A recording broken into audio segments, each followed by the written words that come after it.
Kryetari i Partisë Demokratike Sali Berisha deklaroi se është i gatshëm t'i përgjigjet çdo kërkesë të drejtësisë, por me kushtin që të njoftohet siç duhet. Qëndrimin e bëri publik pasi u pyet nëse do t'i përgjigjet thirrjes së SPAK për çështjen e 21 janarit. I jam përgjigjur gjithë jetën time çdo thirrje të organeve të drejtësisë dhe do i përgjigjem, por ka vetëm një kusht, që unë të marr thirrjen.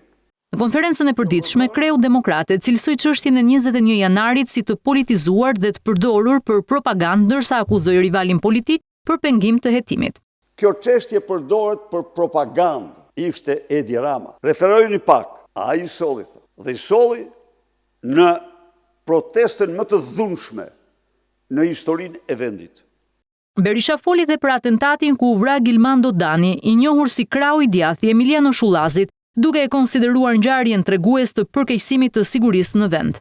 Janë institucione të përfshira ka me kokë nga krimi, të udhëhequr nga krimi, shiko, prit.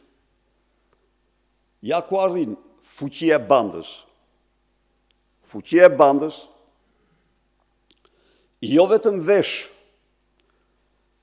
sheqerin me uniformën e policisë, por jep vendin e shoferit të shefit shërbimit inteligjent të policisë. Kreu i Partisë Demokratike komentoi dhe zhvillime të tjera politike dhe aktuale, ndërsa opozita ka nisur përgatitjet për protestën e parë para kryeministrisë, e cila do të mbajë të hënën pasdite në formatin e një kuvendi qytetar.